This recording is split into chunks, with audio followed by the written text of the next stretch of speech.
The opinions expressed in the following program are not necessarily those of Eastlink TV, its sponsors, or partners. This is the best time of the year. The hot weather, flowers, going to the beach, bikinis, just not on me, flip-flops. But what does Sudbury have to offer during this season, you may ask? Hi, my name's Chris Mask and I love food. It's in my blood, it's my passion. And you might be asking, what exactly does Sudbury have to offer in the summertime? These delicious little golden dirt nuggets. Because transforming these into crispy works of art, it is truly an art form, and it is my job to try them all.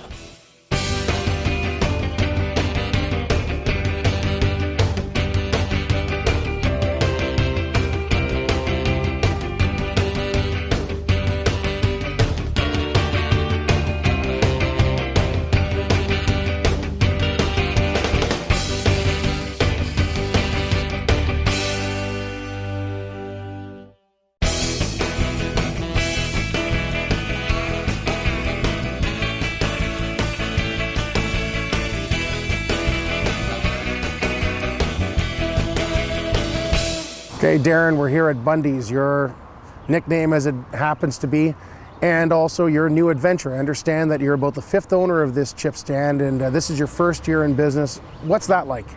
It's a lot tougher than I thought it'd be. You know, it's a lot of hours, a lot of fun. You meet a lot of great people here in Garson. Having been born in Mark's Day, it's nice that you're local, and the fact that you went to school here in Garson and you've lived here all your life, I'm sure you've got a pretty good network of people that come in to at least support your chip stand. Tons of people. It's great to have family and friends to come and, you know, support us. What has to be one of the most rewarding things about having this? There was a little kid come in, knocked on the door, and he looked at me and he says, "You the guy that cooked my food?" I said, "Yeah." Stuck his hand out, says, "Thank you very much." He was 7 years old. 7 years old? 7 years old. That's more courtesy than I have at 41. That's, you know what I mean? That's so great. that, to me, when people come up into the kitchen, say, "Awesome food," and that's all it takes. And that's why I do it. All right, so what we're going to do is we're going to go into the kitchen. What are you going to make for me? What are you going to tantalize me with here? We're going to give you a poutine. That's probably one of our best sellers, you know. All right, so let's go and see what the Bundy's poutine is all about here in Garson. All right, thank you. Okay, Bundy, so we're getting into poutine now. Squeaky cheese curds? Yes. I like squeaky Quebec cheese curds. So let's see the magic of your fryers at work here. Okay, Bundy's here, we blanch our fries. So they've already been blanched. I'm going to put them down. Blanching is an important part to any fry creation, because this way when you fry them you get that nice crispy exterior. That's what you're looking for, right? Now, a little fact that you told me, which I find is kind of ironic, is that you run a chip stand, but you do not eat cheese. No, thank God. I'd be about 400 pounds. Do you have an allergy or a fear of cheese? Is that it? Just never liked cheese. Never liked cheese? No. That's so weird. It's like going into painting, but you have no sense of color and style. But I mean, you know what? If you're making magic in the kitchen, that's what it counts. Now, you said you came from a background of welding. What do you think is the hardest thing to transition from you know, doing welding for all those years to all of a sudden, boom, wow, we bought a chip stand? Being well organized in the morning, having enough stock, and knowing that you're not running every morning to go somewhere, you know.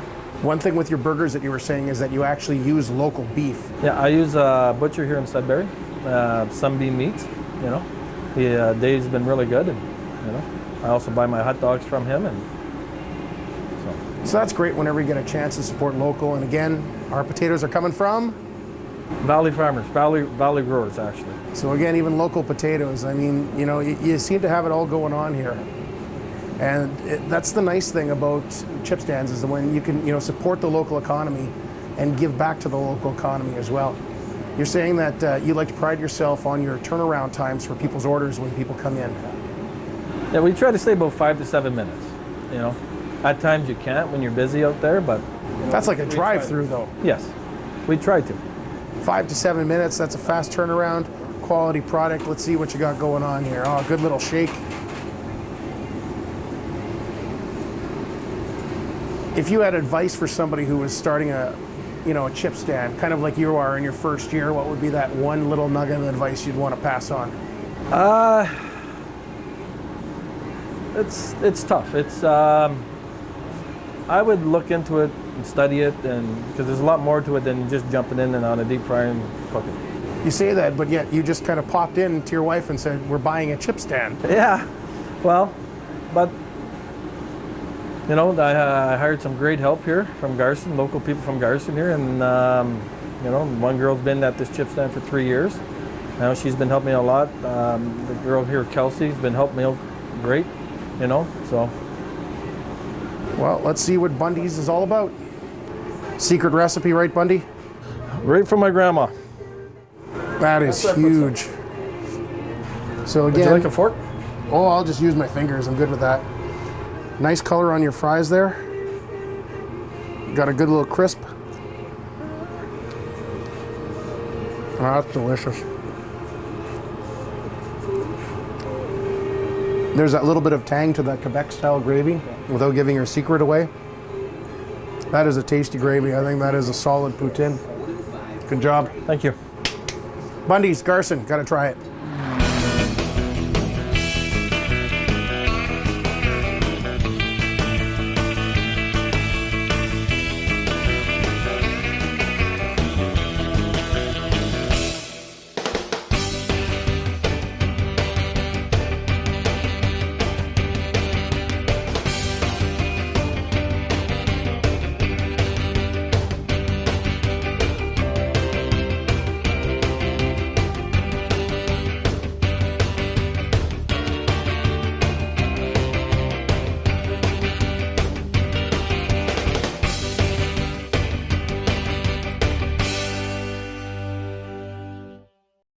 Seeds are important to me because all the world's food begins with a seed.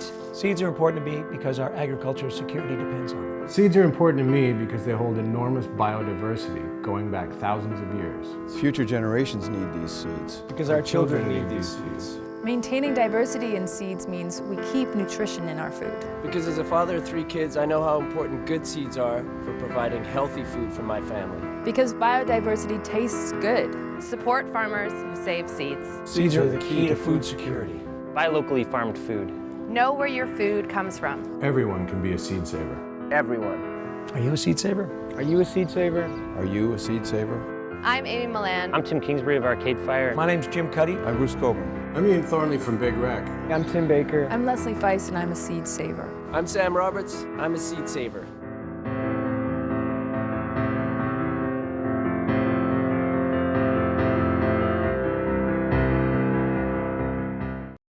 Water. We can't live without it. But in the world today, a lot of people can barely live with it. It's estimated that 1.8 billion people cook with, wash with, and drink contaminated water. 2.5 billion lack access to sanitation. In developing countries, people suffering from diseases caused by bad water, inadequate sanitation, and poor hygiene occupy half the hospital beds.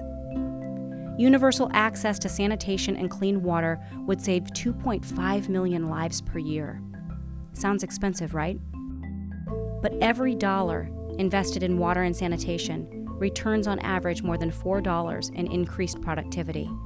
Bottom line, we can't afford not to safeguard the world's water supply.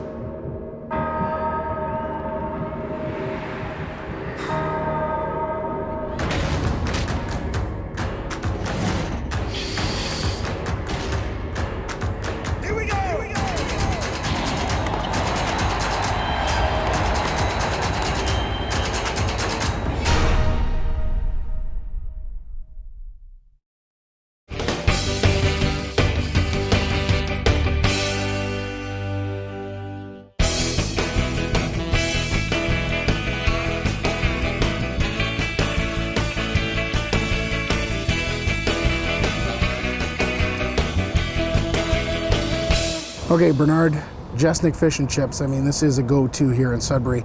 I understand you have quite a past as a deep sea fisherman. Yeah. What was that like?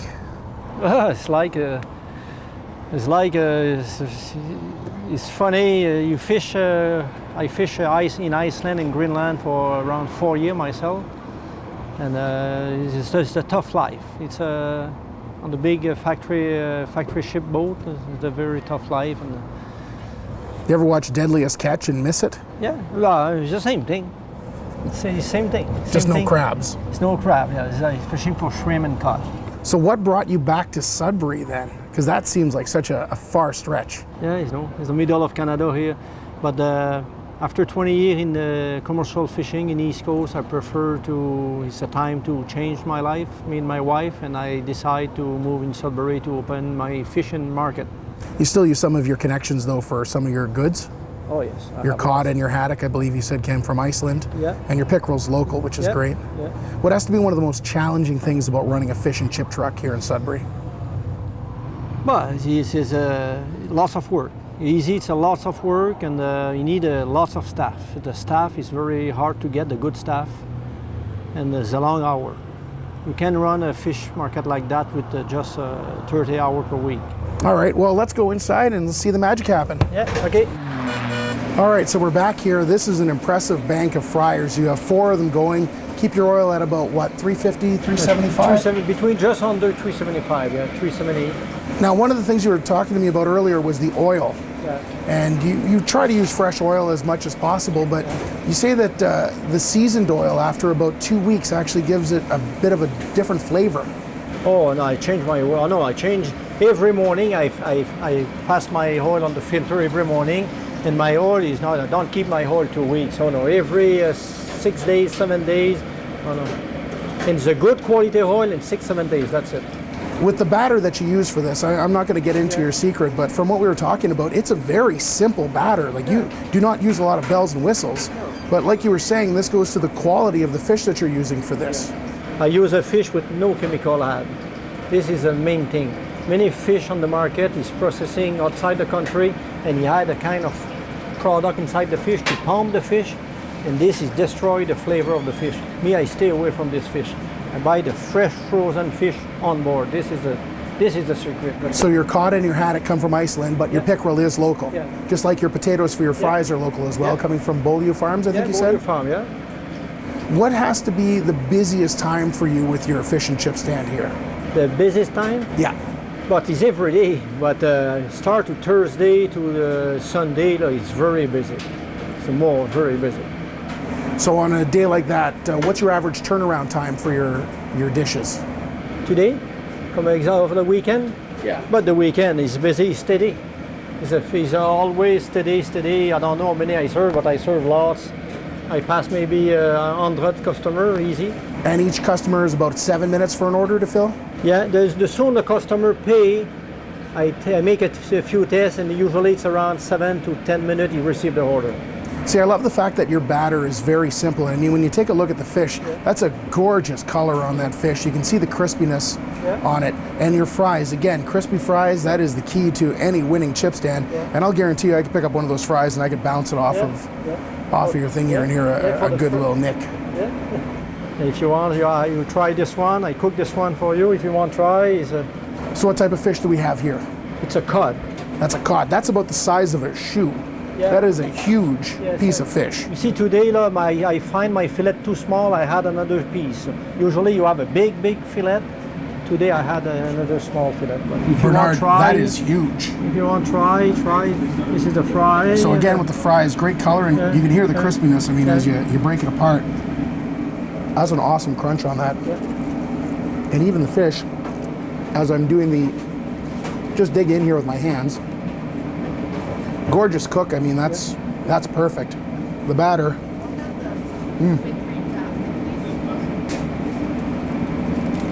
I don't know if you can hear the crunching on this, but I mean, like, this is gorgeous. That is a killer piece of cod. The flavor. I wouldn't put any salt or pepper on that. I mean, that's about as perfect gets, Bernard. Like, kudos on that. Jessinik Fish and Chips. You got to come here and try this.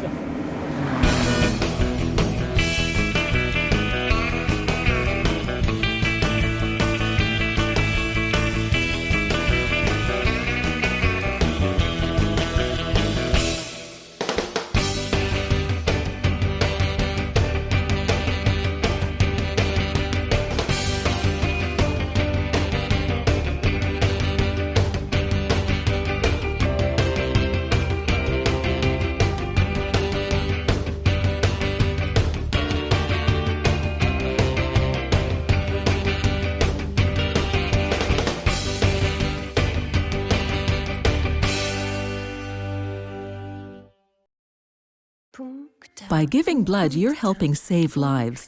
That's a wonderful thing, and it's something you share with blood donors across the country.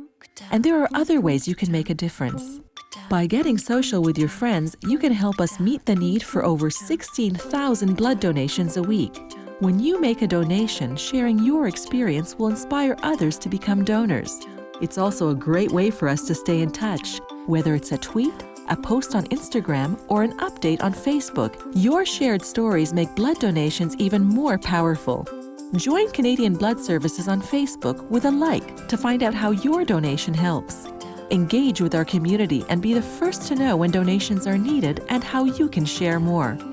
It's the best way you can help spread the word about the vital contribution of donors like yourself. So be a giver and a liker. Donate, like, share. We know where they've taken her. In a defining time, amid a noble quest,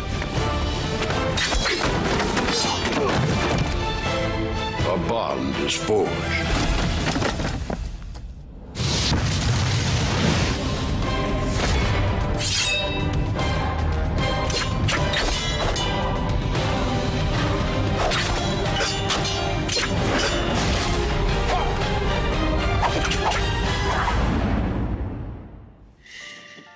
We are here to save the princess. But the princess is sleeping. Sorry. Imagine what a little time can do for your family. The princess is sleeping. Oh, sorry. Excuse us. Shh. From the Church of Jesus Christ of Latter-day Saints.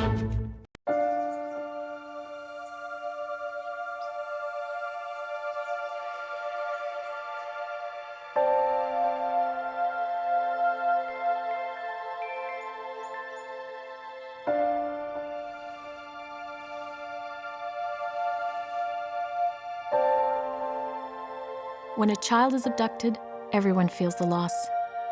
Help locate a child by signing up for free wireless Amber Alerts on your cell phone.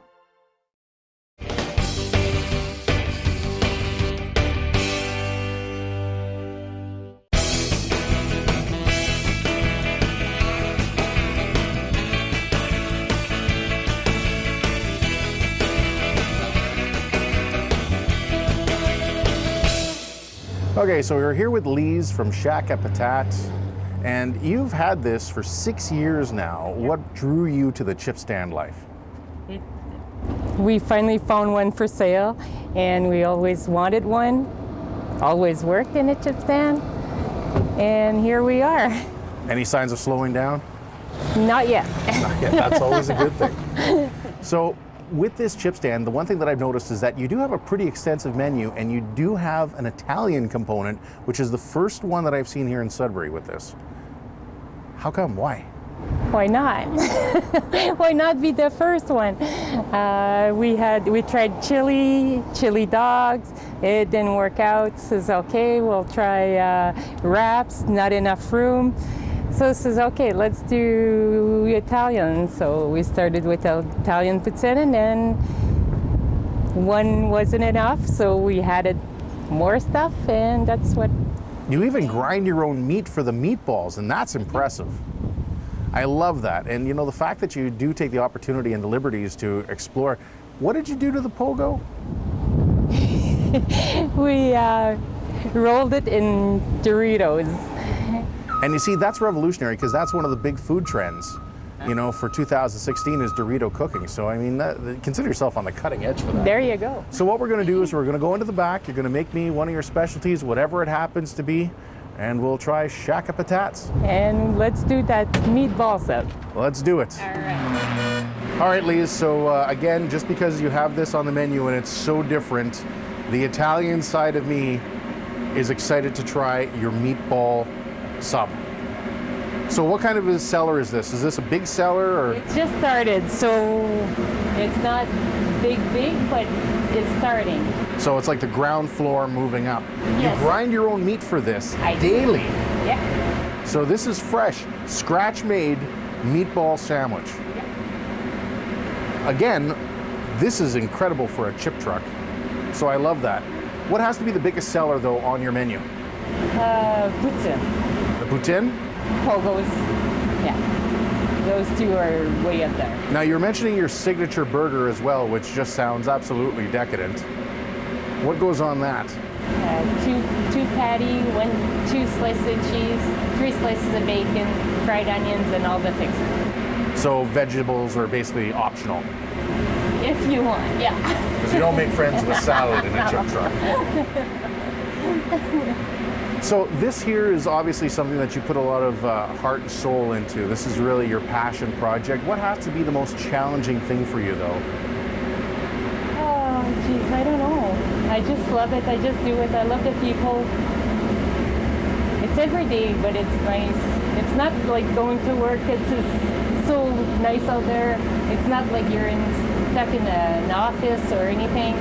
It's just, it's not a challenge really. I just like doing it. The simple fact that you will allow your menu to evolve. I mean, with meatball sandwiches, the pogo you said you had coated in Doritos there. You know, what may be next on the horizon for you? What could be the next big thing in chip stand food for you? Something with steaks, maybe. Sticks? Steaks. Steaks? Steak on a stick? Why not? You know, there's an option. If that works for you, then I patent pending on that one. What's got to be one of the weirdest requests, though, that you've had from people?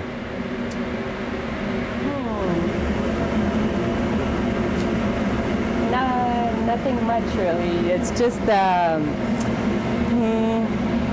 they love bacon. Everybody loves bacon. Who doesn't love bacon? Anything you do. Cardiologists stay in business because of bacon. I could eat a pound of it a day. So they'll get bacon on their poutine? Oh yeah. I even have people who have hamburger chop on their poutine. And I was maybe gonna start doing that, like the signature shack fried onion, cheese and bacon with hamburger, and it's just not enough room right now. So maybe you could put another extension on here? Buy a little woodshed from the local hardware store and expand? Maybe. Put a second floor up here. You can get about 4 people moving back here. I mean, this is plenty of room here. What kind of potatoes do you use when you do make your poutine? Don Poulin? Yep. That's a quality Don Poulin potato. It is. And now are you a blancher or do you go right to the fryer? Blanch. Just to give that extra little golden crispy, color. Yeah, that's what people like. It's crispy, it's good for poutine. If you don't blanch them, they stay softer and it's not as good. And secret sauce that goes on with your meatball sub as well? A little of my secret, yes. We don't have to go into details, but that's the same sauce you're going to use for your Italian poutine. Yes. Now, what's the difference between the Italian poutine? Do you do like Parmesan cheese on that instead of mozzarella? I never did Parmesan. If they would ask, it's not a problem. It can be done.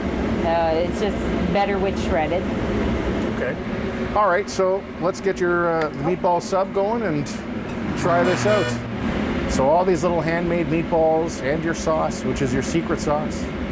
What else are you going to put on this? Parmesan and shredded mozzarella. So it should be a big gooey mess by the time it's done. It is. And naturally I had to wear a light colored shirt. All right, so for presentation purposes, you even cut it right in half. Gooey, melty, cheesy goodness here.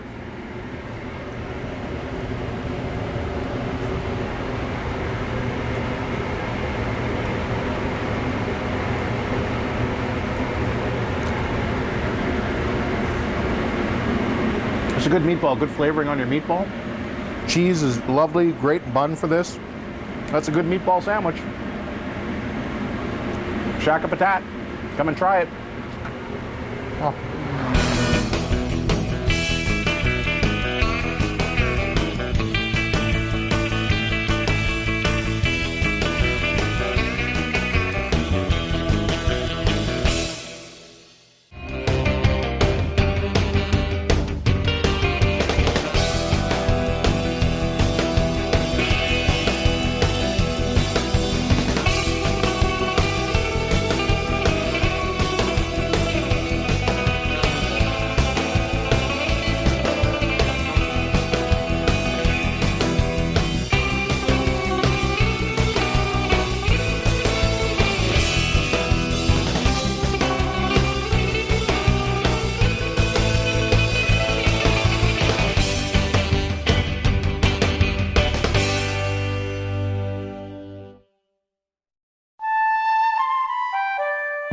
frigid Arctic waters of northern Canada is a thriving ecosystem, home to one of the world's most mysterious creatures, the narwhal. Narwhals can hold their breath for up to 20 minutes while feeding under the Arctic ice. They can dive over 1 kilometer deep, and they use echolocation to hunt for fish and squid, often while swimming upside down. One of the narwhal's best-known features is its tusk, which is really an ivory tooth that grows up to 3 meters long on males. Narwhals are social animals, often traveling in pods of 3 to 8 individuals, though herds of hundreds are seen on occasion. Today, researchers continue to unravel the many secrets of the narwhal and its Arctic Ocean habitat, and that's just a start. To learn more about the narwhal, visit hww.ca.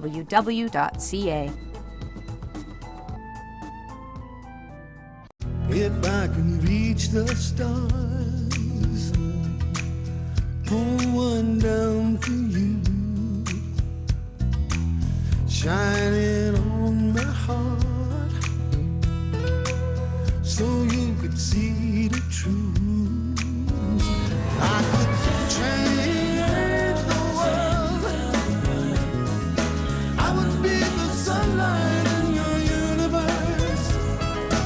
You would think my love was really something good, baby. If I could change the world, baby. If I could change the world. Make a difference. Pass it on.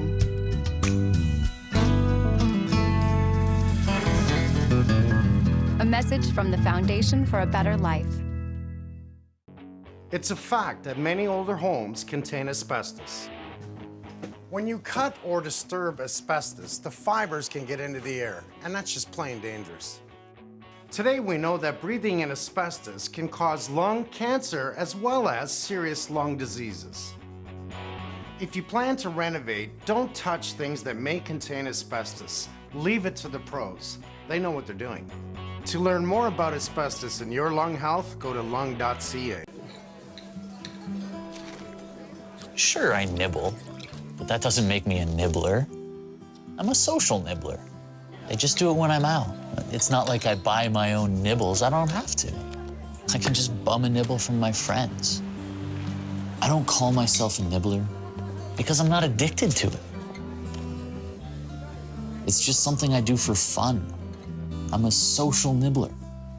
Can't you see the difference? I'm the greatest hitter in the world! Strike one. I'm the greatest hitter in the world! Strike two. I'm the greatest hitter in the world! Strike three. Wow. I'm the greatest pitcher in the world! Yes! Optimism. Pass it on. A message from the Foundation for a Better Life.